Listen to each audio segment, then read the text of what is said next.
Welcome back to Dragon's Corner, everybody. In today's episode of Dragon's Guide to the Galaxy, we're going to talk about targeting in your basic ship controls for combat. So let's just dive right in, shall we? So we're just going to be focused on targeting in your combat controls this time around. So it's really simple. Left click fires, if you have one fire group, fires 1, or fire group 0, technically under your MFD, or right click fires group 2. And then to switch over to missiles, press your center mouse button by default, and you press G up to 4 times to line up to 4 missiles, or arm up to 4 missiles. At most, I do 2 at a time, but for a ship like this that has the saber that's got like a light fighter, it's only got 4 missiles, I only do 1 at a time. Unless I really want to go for that missile kill. If you notice here, you have your decoy and your noise. Decoy is your flares. That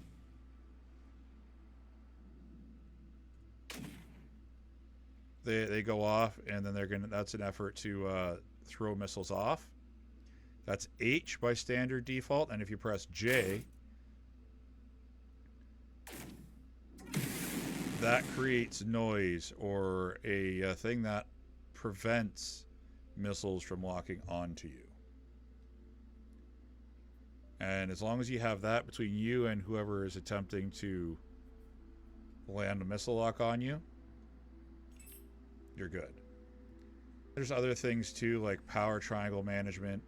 If you want to bring your full power to guns, you hit F5, and then you see down here, that's going to change. Let's see if I can do it while I'm focused in. See how it changes all the way to the guns? If I hit F8, it brings it back into center. Hit F6, that brings it, no, it's F7. So that's F7 to your shields. And then if you hit F6, that drops it down towards your thrusters. And so now another thing to bring your attention is here. This screen here. This screen here shows your output. So the higher your output, so the more EM you use, more heat you generate, the larger your signature is going to be. And so I'm using the Saber, which is a stealth ship, so it's got a stealth bonus. It uses stealth parts inside. So I'm picked up around 6,900 meters. So I'm hoping to use that as a thing for showing you how to actually target and lock onto missiles. But generally, your detection range is your largest number. So whether that's your heat, so like off your engines and that kind of stuff, EM, which is electromagnetic fields, and IR, which is infrared. And there's various ways you can go about doing that, but I'll go through that in a different video, so make sure to leave a comment down below if that's something you're interested in. So let's pull up a mission, and then I will show you how to lock onto a missile and how to lock onto your target, that kind of jazz. So it's important to note that you can always change your MFDs. And for me, I personally like to see where my target is at all times and what it is. So then what we do is just hold F and click on menu, and then you can change it around as you see fit. I always have comms here because if someone says anything, it takes up your target screen. And then over here, and each ship has a slightly different layout. So you have to kind of get used to them and figure out what it is you want. So when you're using light fighters, it's kind of important to be able to balance your power triangle. I mean, as with practice, you'll get used to it. Now, when you pull up a target, it'll be very similar. It'll show up as something very similar to that. And even if you see here, like my detection range is 6904, which will be very good. So now we're going to try and go to our target. And then hopefully I'll be able to get far enough away without them detecting me. We can show you a breakdown of how to properly target a ship.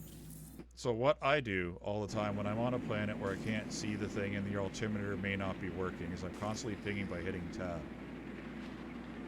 And that'll slow down and show me the like the terrain, so I know when I'm getting too close to the ground. So whenever you're in a dark scenario, you always want to hit that.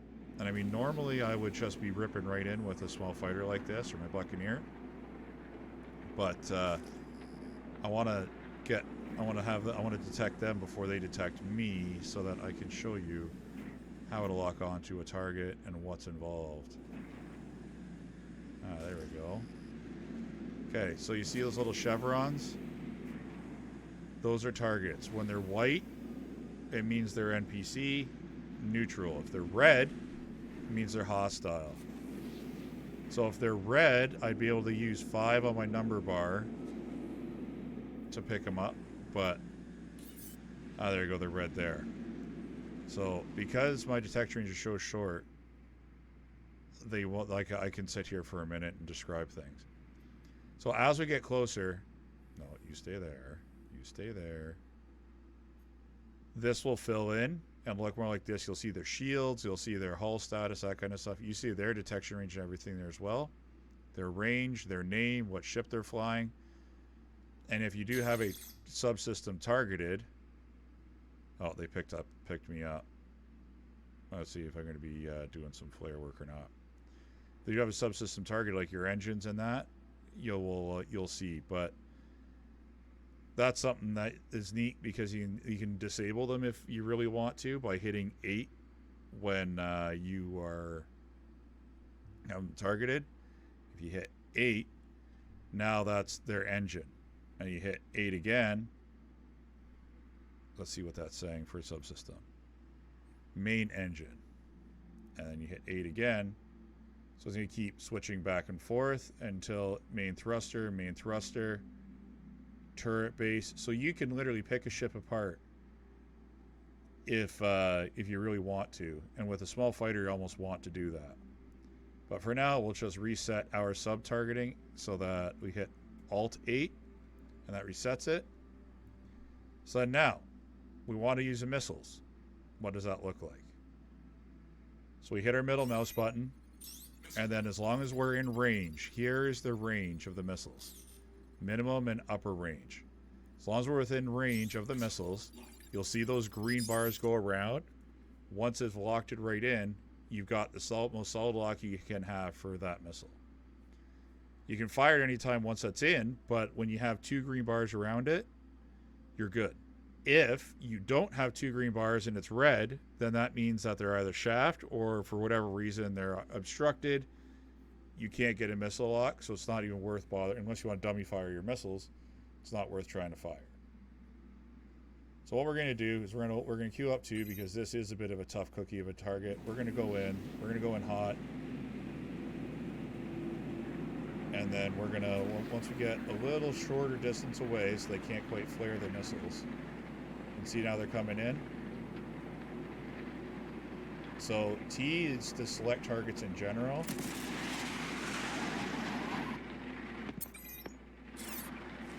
There we go. Now we're going to turn around. We'll control surfaces that way.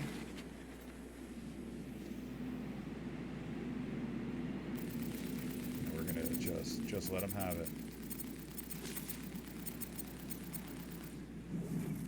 Full power to guns. So that's a voice command that I have for the voice attack to set up. There we go, just like that. No more targets. We took the main target out, but we would otherwise hit at 5 to change our targets. Power reset. And that's about it. Because 5 will cycle through your hostile targets. T will cycle through targets that you have that are just like within your view. And then to deselect, you hit Alt T, and that'll deselect any targets you have. So I'll do one more as a good example for taking out targets. Cover anything else I may have forgotten. So the other thing that in my quantum travels I was thinking about, it's the different types of pip. So by default, the game sets you with a lead pip, which puts your rounds, like you'll notice a little box ahead of where the target is. You'll want to use that on small targets and fighters and that kind of stuff.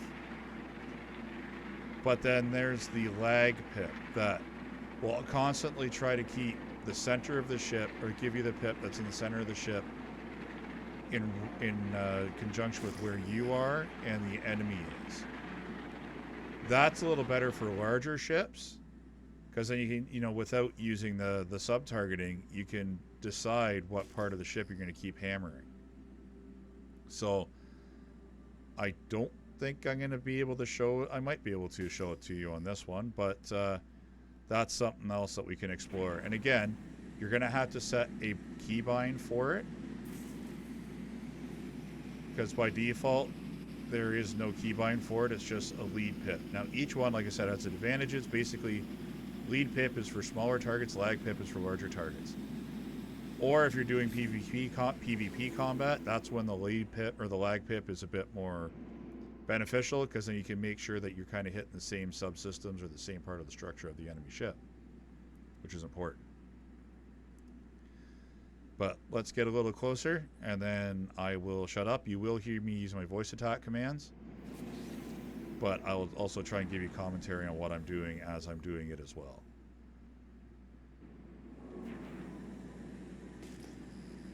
Remember, because you know, when you're on a dark side or whatever, you want to constantly, or when you have low visibility, you constantly be pinging.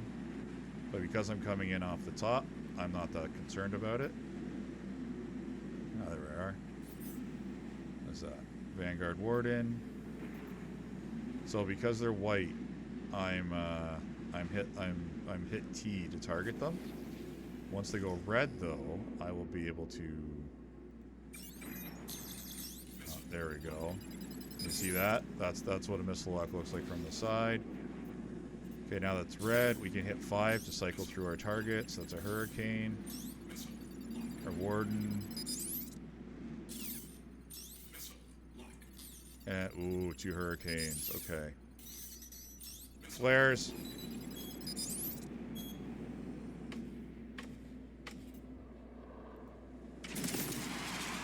We're gonna lob both at him.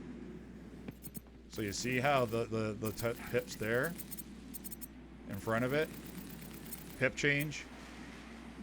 So now the pip is going to change so that it's always in reference to where I am to where he is. Ooh,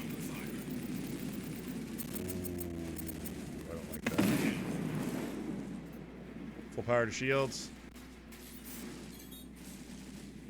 That's my voice thing for adjusting it for F7.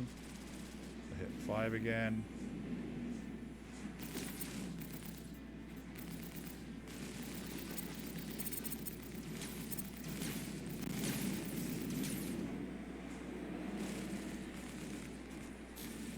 Full power to shields. Son of a bitch. Pip change. So as you can see, the advantage to changing on the fly is what we want. And I'm not the best fighter pilot in the world, but you want to try and keep your power reset. You know, try and keep your control surfaces where you have most of your thrust.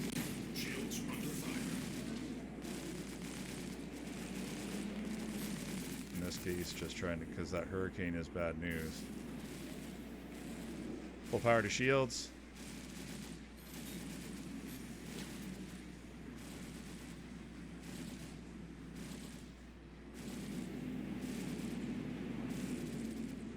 Gotta just get some distance.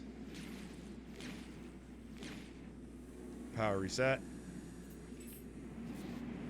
But that pip there was showing where he's going, which can be a little misleading sometimes.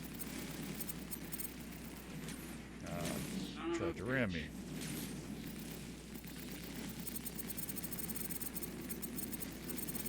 There we go.